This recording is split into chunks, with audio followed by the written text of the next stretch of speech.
अच्छा जी बेटे, हम जो 2-3 दिनों से एक एडिटोरियल का एनालिसिस कर रहे हैं और 14 शिफ्ट्स यूज कर रहे हैं उसका एनालिसिस करने के लिए, उस सिलसिले में कल हमने जो बात की थी वो करंट शिफ्ट की थी कि माइनर और मेजर करंट्स आप लोगों ने कैसे निकालने हैं प्रेसी बनाने के बाद। अच्छा, अब आज की जो शिफ्ट है, 9th शिफ्ट है, ये इंटरप्रिटेशन शिफ्ट है।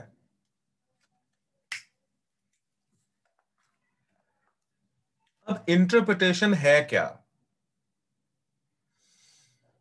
इसकी थोड़ी बहुत प्रैक्टिस मैंने आप लोगों को क्लासरूम में भी करवाई थी।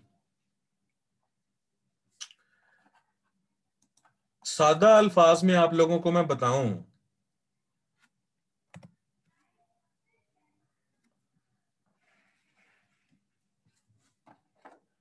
कि हम जिस दुनिया में रह रहे हैं वो ऑब्जेक्ट्स और हैपनिंग्स की दुनिया है।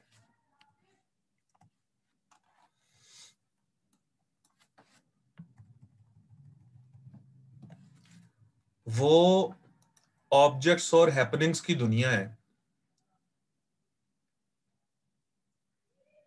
If you look around,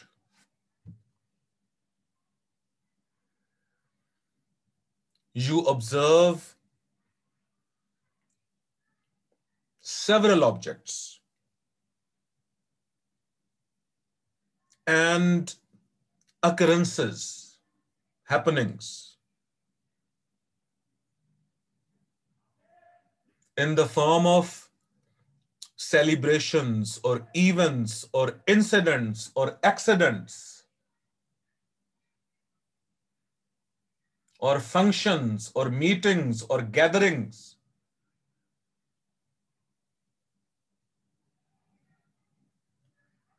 The change of seasons, our getting up and going to sleep,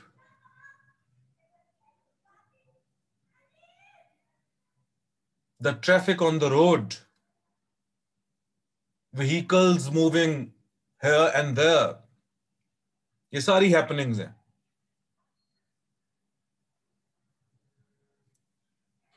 And we live in the happenings to produce happenings. इस वक्त भी जो हम बात कर रहे हैं 14 शिफ्ट एनालिसिस पे, तो ये भी तो एक हैपनिंग है ना।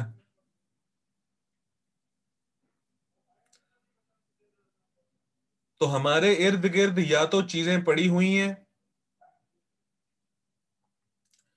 या हमारे इर्द गिर्द कुछ हो रहा है।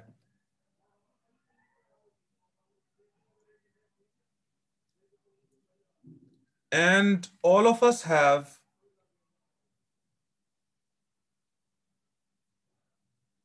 different types of relationships with the objects and happenings around us.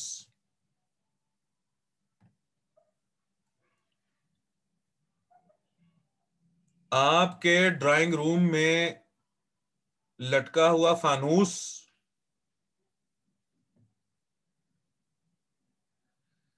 या फिर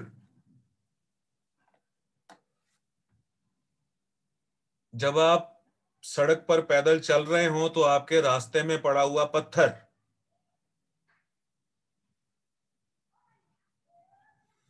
आपकी स्टडी टेबल पर पड़ी हुई किताबें, या फिर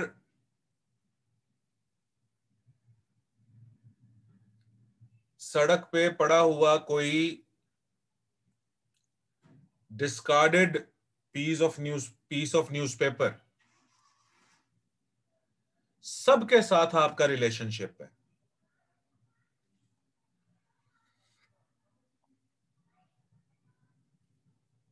इस रिलेशनशिप को समझना है अब हमने।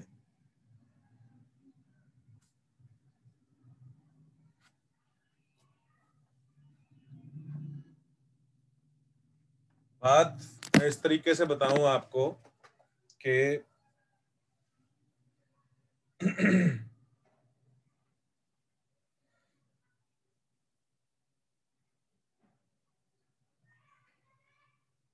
हमारी हम सब की एक अलग-अलग आइडेंटिटी है।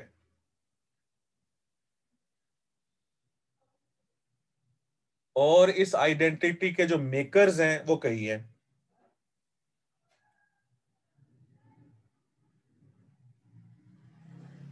मेरा पाकिस्तानी होना, एशियन होना, मुस्लिम होना, पंजाबी होना, सराइकी होना, मर्द होना, औरत होना, ये सब चीजें मेरी आइडेंटिटी बनाती हैं।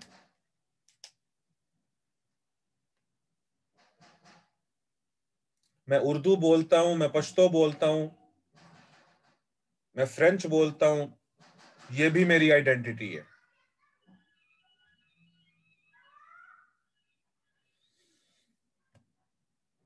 और ये हमारी आइडेंटिटी भी है और ये हमारा नुक्ता नजर भी बनाती है।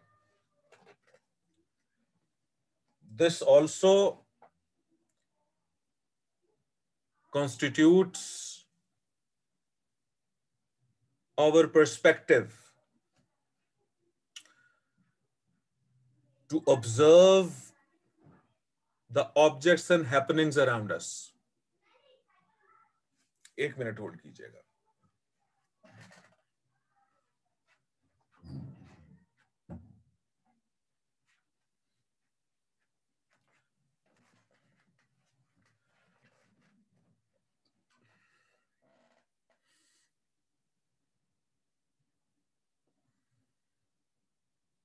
अच्छा, अब उस ऑब्जेक्ट्स और हैपनिंग्स के ऊपर आपका रिस्पॉन्स दरकार है मुझे रिटन फॉर्म में।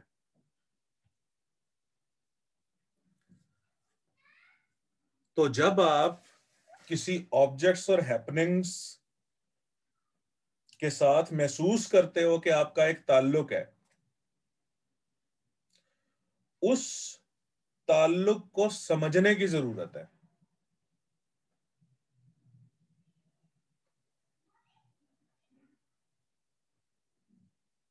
और जैसे कि मैंने पहले भी बताया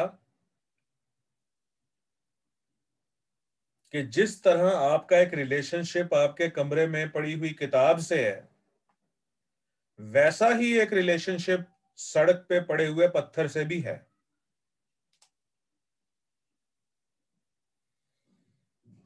अब आप उस किताब के बारे में क्या सोचते हो और उस पत्थर के बारे में क्या सोचते हो, इसको लिखो।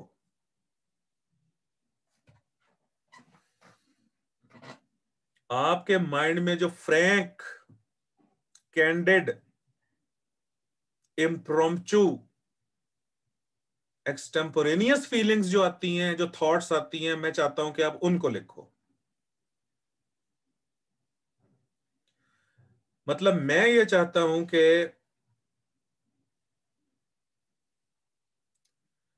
जी, अगर मेरी बात सुन लें पहले तो बेहतर है। फिर आपको जब वो माइक्स ऑन करूंगा ना, तो फिर आप अपने अपने कमेंट्स दीजिएगा।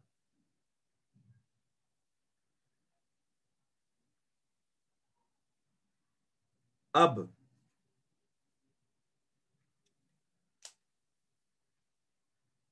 पर्सपेक्टिव्स का जो डिफरेंस है वो क्या होता है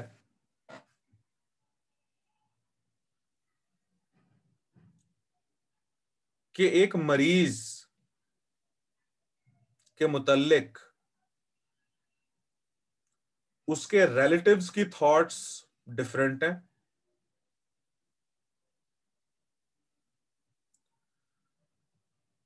और जो नर्स उसको उसकी देखभाल कर रही है, उसकी थॉट्स और इमोशंस डिफरेंट हैं, और जिस डॉक्टर के वो जेरे इलाज है उस डॉक्टर के थॉट्स और इमोशंस डिफरेंट हैं।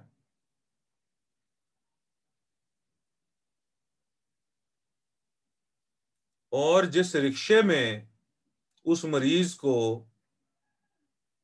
हॉस्पिटल ले जाया गया है,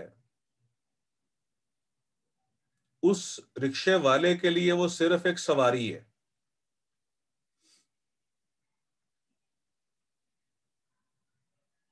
और उस मरीज के बेटे के लिए वो सब कुछ है। यानी मैं ये गुजारिश करना चाह रहा हूं कि देखें, perspective, the variegatedness of perspectives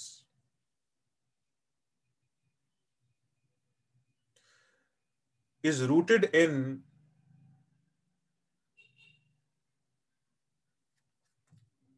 the relational intimacy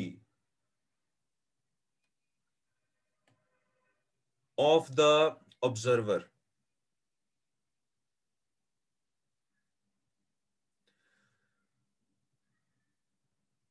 तो जब हमारे इर्द गिर्द, एक और मिसाल ले लीजिए कि मस्जिद के बारे में एक मुस्लिम के कॉन्सेप्ट्स, फीलिंग्स, थॉट्स डिफरेंट होंगी, और उसी मस्जिद के बारे में एक ज्यूज ज्यूज, हिंदूज और क्रिश्चियंस की थॉट्स डिफरेंट होंगी। तो ये जो डिफरेंस ऑफ थॉट्स है, ये जो वेरीगेटेडनेस ऑफ फीलिंग्स है,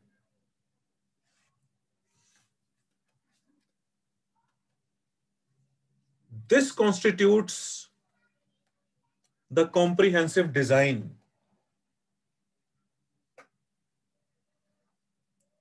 ऑफ दिस वर्ल्ड।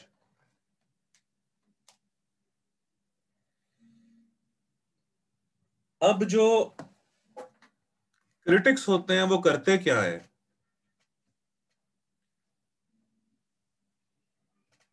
एक तो वो पढ़ते हैं, स्टडी करते हैं डिफरेंट थीरीज को, डिफरेंट इजम्स को, और अपना एक फ्रेम ऑफ रेफरेंस बनाते हैं, और कुछ फ्रेम ऑफ रेफरेंस पहले ही बने होते हैं। जैसे कि अगर कोई मेल क्रिटिक है तो वो किस तरीके से सोचेगा, अगर कोई फीमेल क्रिटिक है तो वो किस तरीके से सोचेगी, अगर कोई ब्लैक पोएट है तो उसकी पोएट्री किस किस्म की होगी।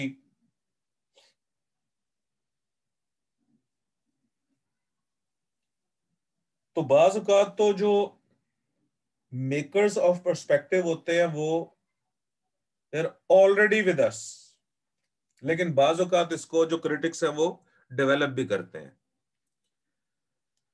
अच्छा, अब ये जो इंटरप्रिटेशन शिफ्ट है,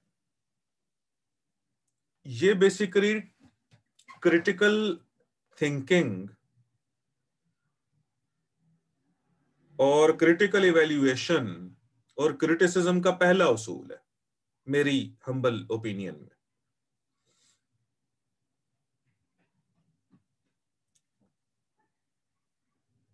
और मैं स्टूडेंट्स को ना दो बातें करता हूं।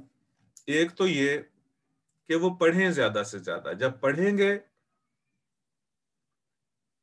तो जो उनकी सोच है वो डेवलप होगी, क्योंकि मुख्तलिफ लोगों का नुक्ता नजर पढ़ने से, मुख्तलिफ लोगों की थॉट्स पढ़ने से आपकी थॉट भी डेवलप होती है।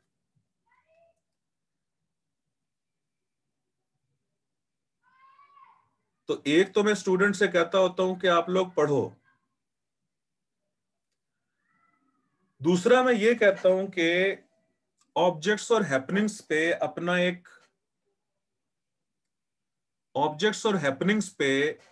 एक फ्रैंक रिस्पॉन्स देना सीखो।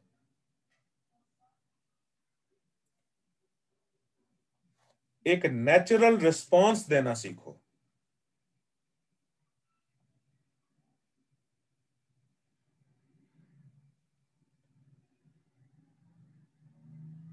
ब्रेग्जिट के बारे में जो नेटिव्स हैं वो क्या सोचते हैं, जो नॉन नेटिव्स हैं वो क्या सोचते हैं, जो इमिग्रेंट्स हैं वो क्या सोचते हैं, वो एक अलग बात है। ब्रेग्जिट के बारे में आप क्या सोचते हो, आपकी जाती राय क्या है, मुझे वो जाती राय दरकार है। सी पैक के बारे में कुछ लोग कहते हैं कि ये गेम चेंजर है। It will change the economic narrative of this region. और कुछ लोग कहते हैं कि ये ईस्ट इंडिया कंपनी का एक मॉडर्न वर्जन है सी पैक। वो तो दो राय हो गई उन लोगों की, मुख्तलिफ क्रिटिक्स मुख्तलिफ बात करते हैं। क्रिटिक्स को छोड़ो आप, मुझे इससे सरोकार नहीं है कि कौन क्या कहता है, मुझे सरोकार है कि आप क्या सोचते हो, आप खुद क्या सोचते हो, क्या फील करते हो सी पैक के बारे में। इंडियंस क्या सोचते हैं, चाइनीज क्या सोच रहे हैं, ये नहीं पता, और पाकिस्तानी हमारी गवर्नमेंट क्या सोच रही है, इससे भी कोई लेना देना नहीं है मेरा। आप क्या सोचते हो। अब देखो ना, अब इसके लिए पहला तो यह है कि आपको सीपैक की डिटेल्स चाहिए, डाटा चाहिए, उसके डायनामिक्स का पता हो, और फिर उसके मुतालिक आप अपनी अपनी ओपिनियन दो। और एक बात याद रखना कि जो आपकी ओपिनियन है, अगर वो सही लैंग्वेज से लिखी जाए तो वो किसी भी क्रिटिक से बेहतर है, क्योंकि वो आपका एनालिसिस है, आपका एनालिसिस। और ये सोचना भी खत्म कर दो आप लोग पेनासियंस के जो प्रोवर्ब्स होते हैं और जो कोटेशंस होती हैं वो हमेशा दुरुस्त होती हैं। Quotations and proverbs are merely the outcome of the experiences and experiments of the people of the past, and their experiences and experiments might be wrong and might be debatable.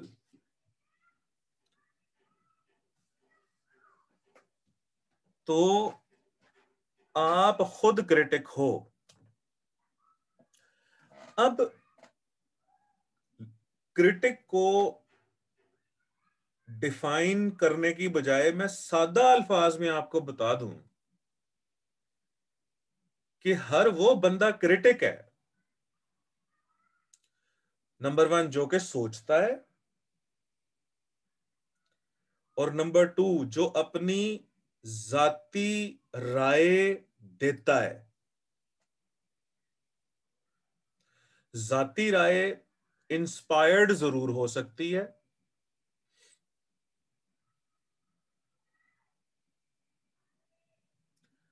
लेकिन मेरी नजर में अगर वो सिंथेसाइज्ड है तो ज्यादा बेहतर है। तो आपकी जाती राय क्या है।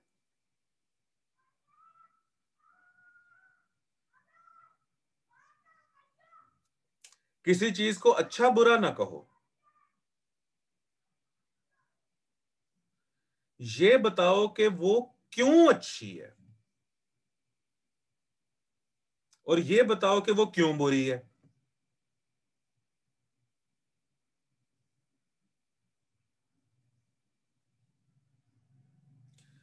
मैं अर्ज करता हूं, निम्रा मैं बताता हूं बेटे।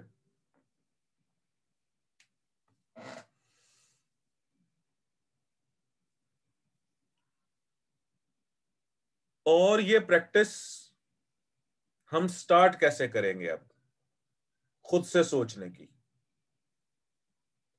सोच के लिखने की।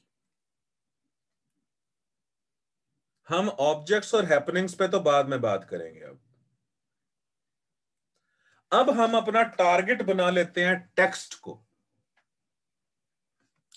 कि हमारे सामने जो लिखी हुई चीज है, जो टेक्स्ट है, उस टेक्स्ट के ऊपर हमें अपने कमेंट्स चाहिए। ये भूल जाओ कि वो टेक्स्ट किसने लिखी। The writer of the text is dead. और ये भी भूल जाओ कि उस टेक्स्ट के बारे में और लोग क्या सोचते हैं।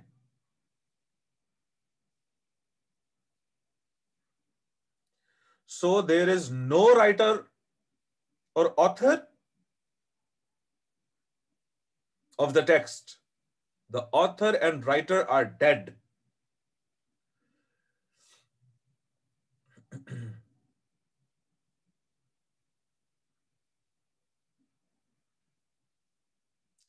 मिसाल के तौर पे मैं आपको यूं बताऊं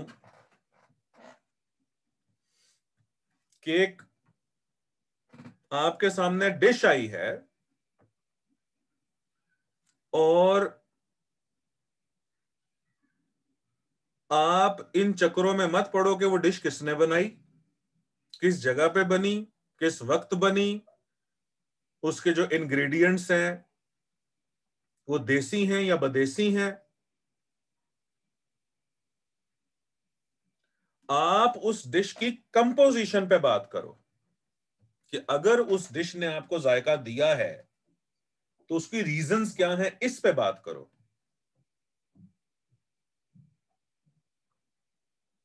आप उसके फ्लेवर को डिफाइन करो, एनालाइज करो।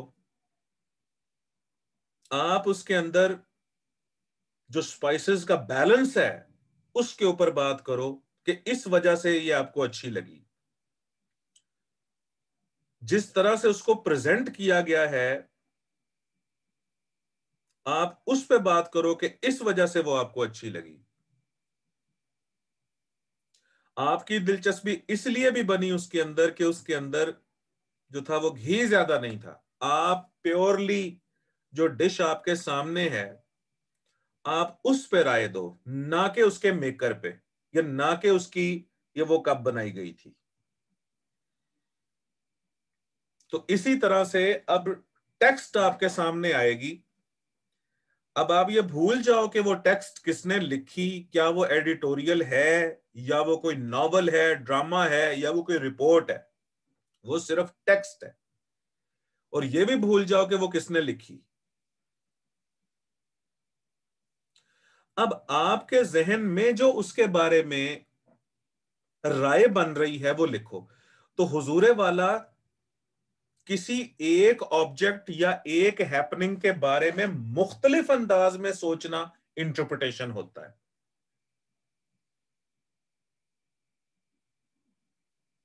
किसी एक ऑब्जेक्ट या हैपनिंग के बारे में डिफरेंट एंगल से सोचना, डिफरेंट पर्सपेक्टिव से सोचना इंटरप्रिटेशन होता है।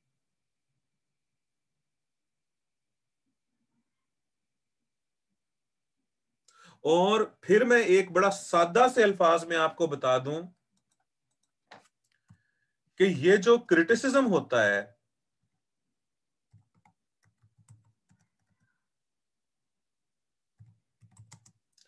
ये बेसिकली आपके कमेंट्स हैं, आपके लॉजिकल कमेंट्स।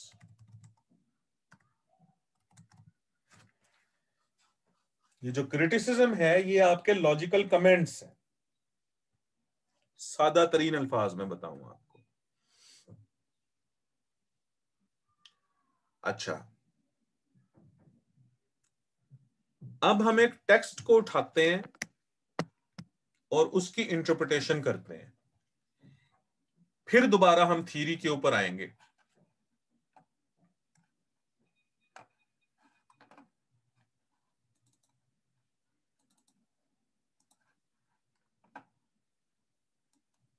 अब ये देखो कि हम इस वक्त कर रहे हैं इंटरप्रिटेशन शिफ्ट। प्रॉम्प्ट है कि choose any two sentences from different parts of the paragraph and interpret. अब जो एडिटोरियल आपके सामने है उसका कोई से दो सेंटेंसेस उठा लें और उसके ऊपर अपने कमेंट्स दें। अच्छा, हम लोग उस एडिटोरियल के ऊपर तो बाद में कमेंट्स देंगे और उसकी इंटरप्रिटेशन करेंगे। पहले हम ये देखते हैं कि एक कहानी के ऊपर हम किस तरीके से अपने कमेंट्स दे सकते हैं। अब टारगेट देखो हमारा क्या है। ये पुरानी कहानी है जो आपने पढ़ी होगी, वो मुर्गी जो के सोने का अंडा देती थी। Once upon a time there lived a cloth merchant in a village with his wife and 2 children. He had a hen. It was not an ordinary hen. It laid a golden egg every day.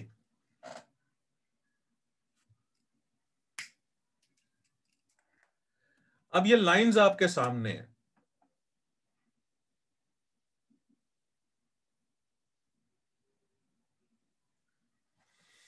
अब मैं कहता हूं कि आप इसको interpret करो, तो जरा इंटरप्रिटेशन पढ़ो। This is a story of a well-to-do rustic family. The family was small. They all might be healthy as they lived in natural locale. They had a magical hen.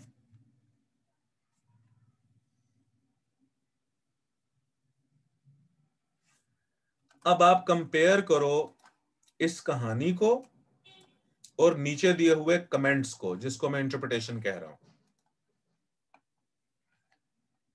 मैंने अपनी तरफ से कोई बात नहीं की, कोई इलॉजिकल बात भी नहीं की। ऊपर कहीं नहीं लिखा हुआ कि यह कहानी है, लेकिन वंस अपॉन अ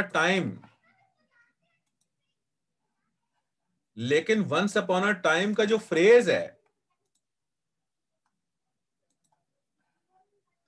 उस पे मेरे ये कमेंट्स आए हैं कि दिस इज अ स्टोरी। ये देखो,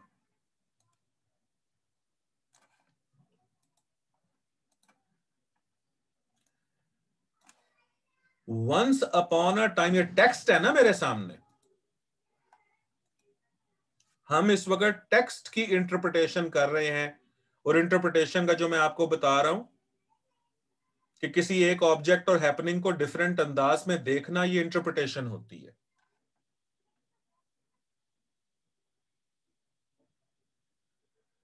और मेरा बच्चा, ये कोई मैं को नई बात भी नहीं बता रहा आप लोगों को। आप सब लोग कॉन्शियसली और अनकॉन्शियसली पूरी जिंदगी इंटरप्रिटेशन करते आए हो लाइफ में। बस मैं इस वक्त इसको बाकायदा बना रहा हूं, कुछ टर्म्स इसके साथ ऐड कर रहा हूं। भाई, आपका दोस्त आपसे नाराज है, आप अकेले बैठे हो और उसकी नाराजगी की रीजंस तलाश कर रहे हो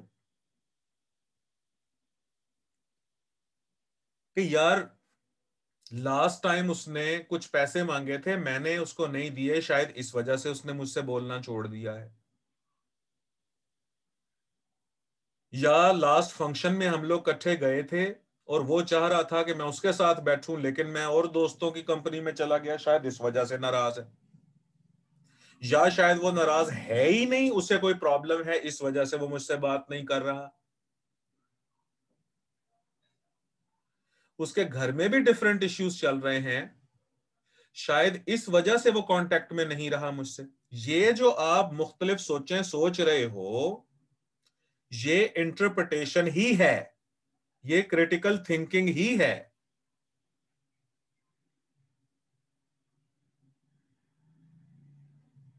मेरी बात समझ आ रही है आप लोगों को?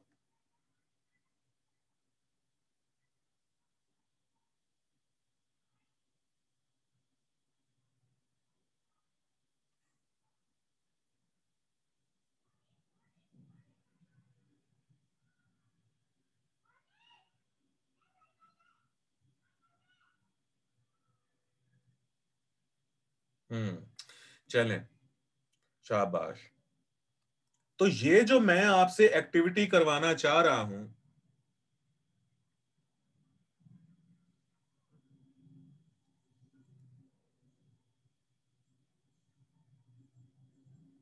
कंक्लूजन की तो बात ही नहीं की मैंने सिर्फ आपके रिस्पॉन्स की बात की है।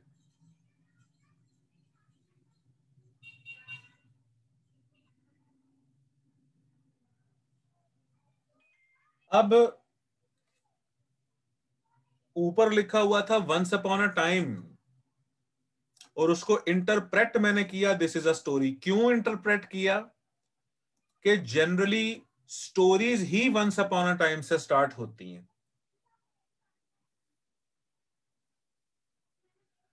आगे लिखा हुआ था there lived a cloth merchant.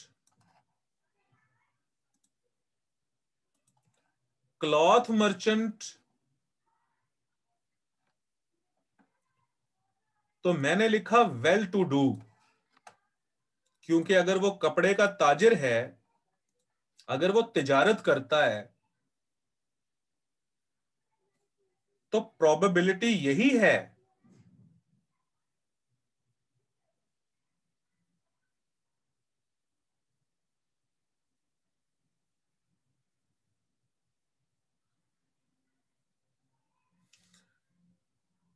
हाँ जी शहीर, ऐसा आप समझ सकते हो। तो अगर वो एक देहाती है, देहात में रहता है, और एक क्लॉथ मर्चेंट है, क्योंकि देहाती जनरली वेल टू डू नहीं होते, and most of the villagers in Pakistan and in subcontinent, and I think in the whole world, most of the villagers live below the bread line. तो अगर वो देहात में है और वो क्लॉथ मर्चेंट है, तो वो वेल टू डू है। फिर वो रहता है विलेज में, तो इसलिए मैंने यहां पर लिख दिया वो रस्टिक है। रस्टिक हम कहते हैं देहाती को। ऊपर कहीं भी उसको देहाती नहीं कहा गया।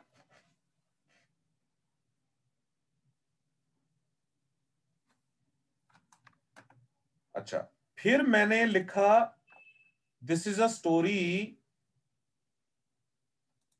About a well to do rustic family. ऊपर कहीं नहीं लिखा गया फैमिली। बोलो, ऊपर फैमिली कहीं भी नहीं, तो कहीं नहीं लिखा हुआ ना। ऊपर लिखा हुआ है कि there lived a cloth merchant in a village with his wife and two children. तो मैंने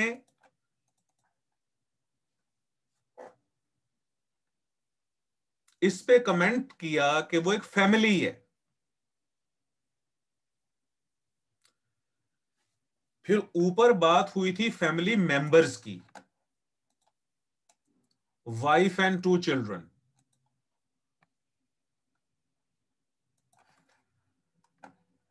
जब फैमिली के मेंबर्स मुझे पता चल गए, तो फिर मैंने इसके ऊपर इंटरप्रेट किया कि जो फैमिली है वो स्मॉल है। ऊपर कहीं नहीं लिखा हुआ कि ये स्मॉल फैमिली है।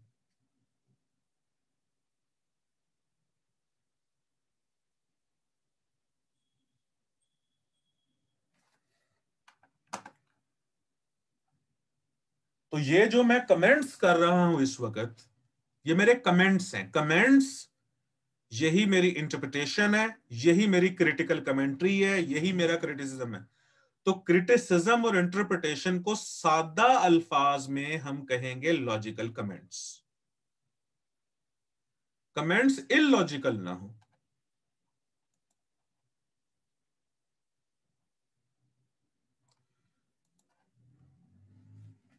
यूं ना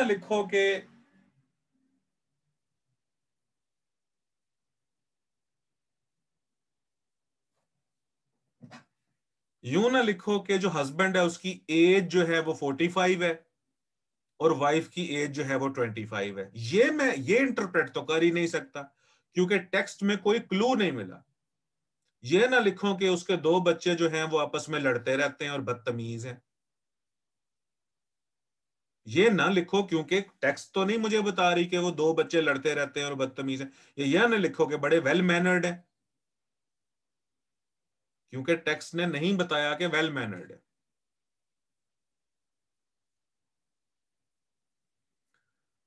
तो जो आपके सामने टेक्स्ट आए आप उसके इर्द गिर्द लगाएं एक फ्रेम और सिर्फ उस फ्रेम में रख के सोचें उसको।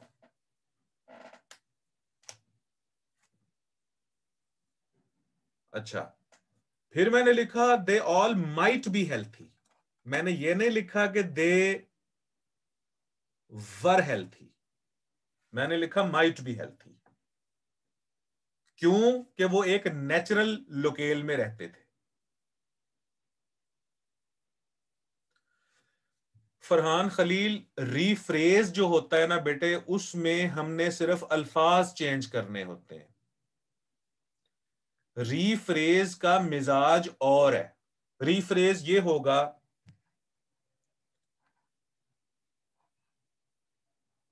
कि जैसे मैं लिव्ड की जगह सिर्फ कर दूं रिजाइडेड, क्लॉथ मर्चेंट की जगह पर कर दूं क्लॉथ ट्रेडर, विलेज की जगह पर मैं कर दूं टाउन, चिल्ड्रन की जगह पर मैं कर दूं किड्स,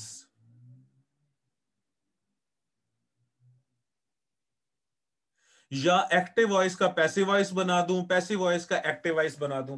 तो जो रीफ्रेज करना होता है उसमें सिर्फ अल्फाज को चेंज किया जाता है या वॉइस को चेंज किया जाता है, डायरेक्ट को इनडायरेक्ट बना दिया जाता है। ये रीफ्रेज है। तो रीफ्रेज से ये थोड़ी सी डेवलप्ड एक्टिविटी है जो मैं आपको इस वक्त करवा रहा हूं।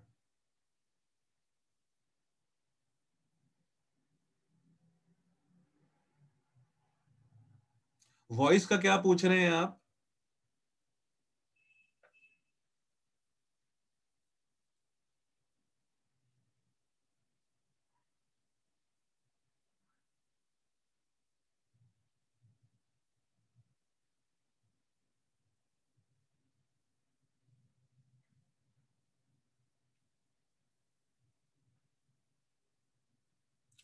बेटे वॉइस का क्या पूछ रहे हो आप?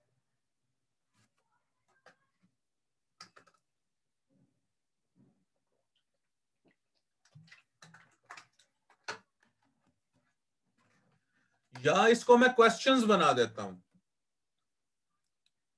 वंस अपॉन अ टाइम क्यों लिखा गया? क्योंकि ये एक स्टोरी है।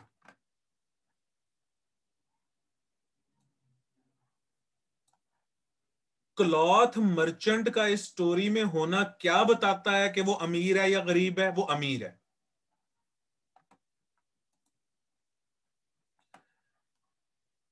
With his wife and two children क्यों लिखा गया? क्योंकि ये बताना चाह रहा है जो नरेटर है कि ये एक स्मॉल फैमिली है। इसके सवाल बनाते जाओ। मैंने माइट बी हेल्थी क्यों लिखा? क्योंकि वो नेचुरल लोकेल में रहते हैं। अच्छा, और उनके पास जो हैन थी वो ऑर्डिनरी हैन नहीं थी और वो गोल्डन एग देती थी रोजाना। तो मैंने लिखा दे हैड अ मैजिकल हैन। अब ये रीफ्रेज तो नहीं है, ये तो मेरे कमेंट्स हैं उस हैन के ऊपर कि भाई सोने का अंडा देने वाली मुर्गी को यूजुअल कॉमन हैन तो नहीं है।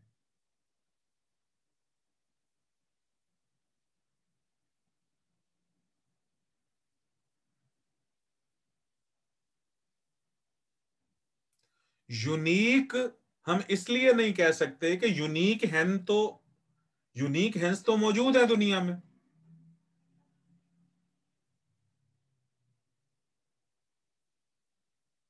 ऐसी हैंस भी हैं, ऐसी हैंस भी हैं जिनके फेदर्स नहीं होते, हेयर्स होते हैं।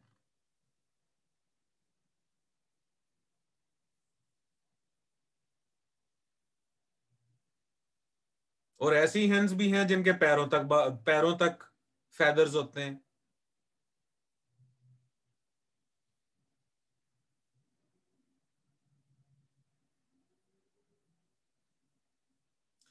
मिरेकलस हैन कहा जा सकता है इसको। अच्छा जी।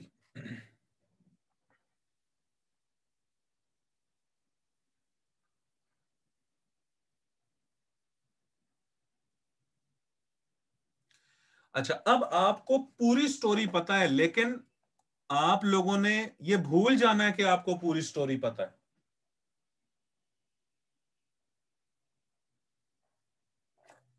आप लोगों के सामने जो टेक्स्ट है आपने उसके ऊपर कमेंट्स करने हैं बस। अब देखो, तो जब आप कमेंट्री कर रहे हो, जब आप इंटरप्रिटेशन कर रहे हो, तो आप फिर ये फ्रेजेस इस्तेमाल कर सकते हो।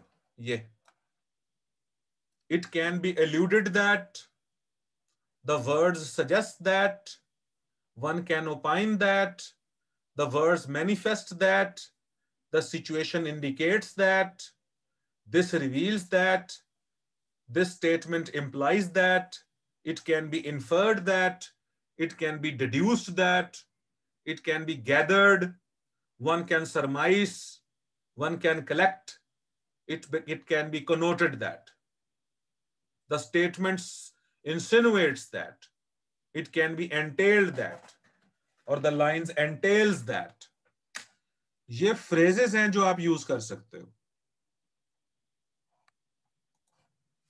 अब देते हैं इसका रिस्पॉन्स। ये देखो, अब हमने जो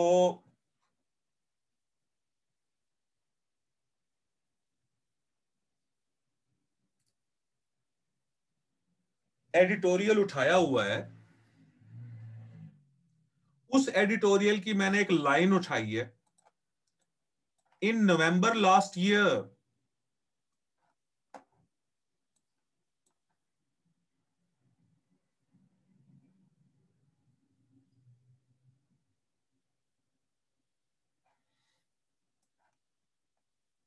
आयशा अब आप इसको पढ़ो तो आपको समझ आ जाएगी। In November last year, for instance, Sindh passed a bill to criminalised forced convergence.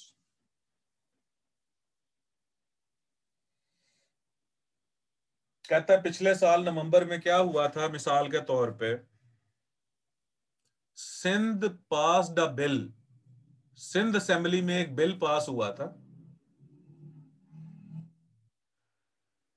To criminalize forced convergence, और उसमें कहा गया था कि अगर कोई जबरदस्ती कन्वर्ट करवाता है किसी दूसरे का रिलीजन तो ये एक मुजरिमाना अमल है। ये एक लाइन है। अब इसके ऊपर मेरी इंटरप्रिटेशन देखो जरा। पहली line, to pass a bill to criminalise force conversion is a step towards a democratic development. ये पहले कमेंट्स है मेरे।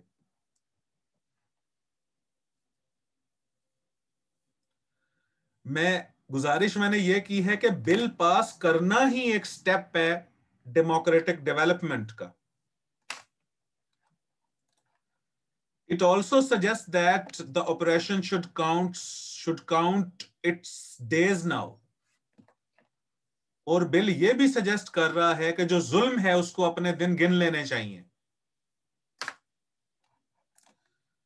ये दूसरा कमेंट देखो।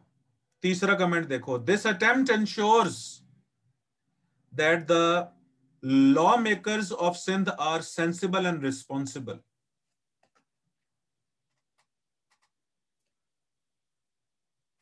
ये जो बिल पास करने की जो अटेम्प्ट है, ये चीज ये भी यकीन दिलाती है कि सिंध में जो लॉ मेकर्स बैठे हुए हैं वो सेंसिबल हैं और रिस्पॉन्सिबल हैं।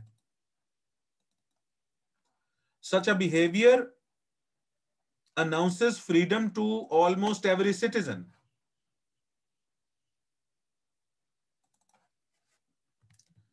Such a bill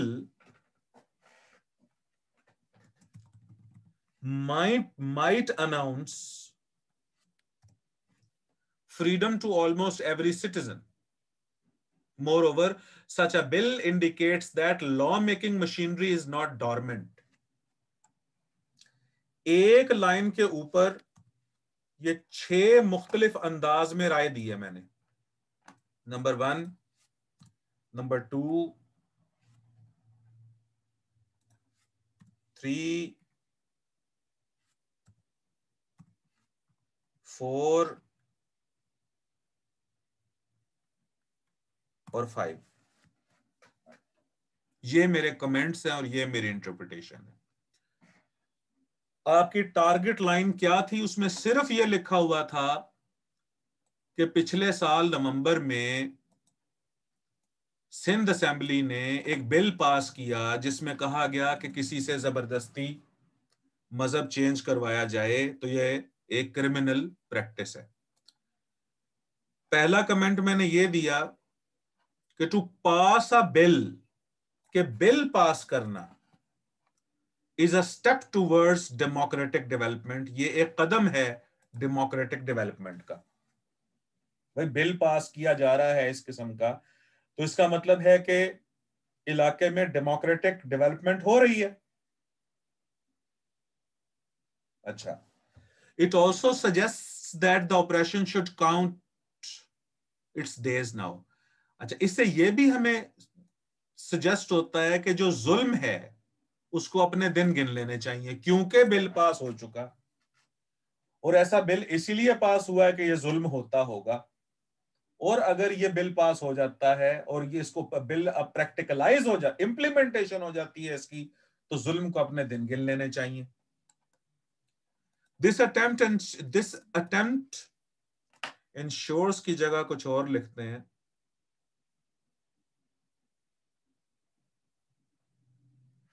this attempt connotes that, ensures में फिर एक जबरदस्ती आ जाती है। कनोट्स दैट, कनोट्स का मतलब भी होता है सजेस्ट करना, सामने लाना, इंप्लाई करना। This attempt connotes that the law makers. अच्छा, अब बिल पास जो किया जा रहा है, इससे यह भी पता चलता है कि जो सिंध के जो लॉ मेकर्स हैं वो सेंसिटिव है, वो सेंसिबल है और रिस्पॉन्सिबल है। सेंसिबल और रिस्पॉन्सिबल हैं तो इस किस्म का बिल पास हो रहा है। Such a bill might announce freedom for almost every citizen. Freedom for almost every citizen. अब यहां अगर मैं फ्रीडम ऑफ ऑल सिटीजन कह देता तो फिर मेरी बात इलॉजिकल हो जाती, तो लिहाजा ऑलमोस्ट का लफ्ज जानबूझ के यहां पर डाला है।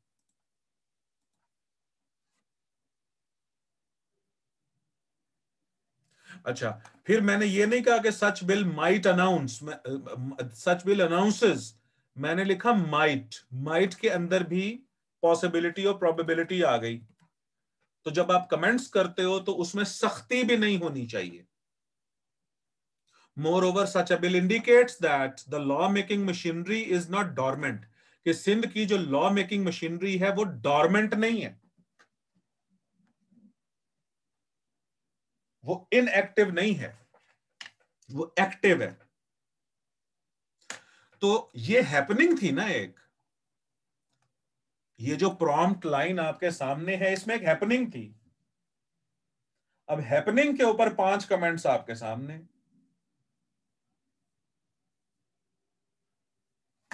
बात समझ लगी है आपको?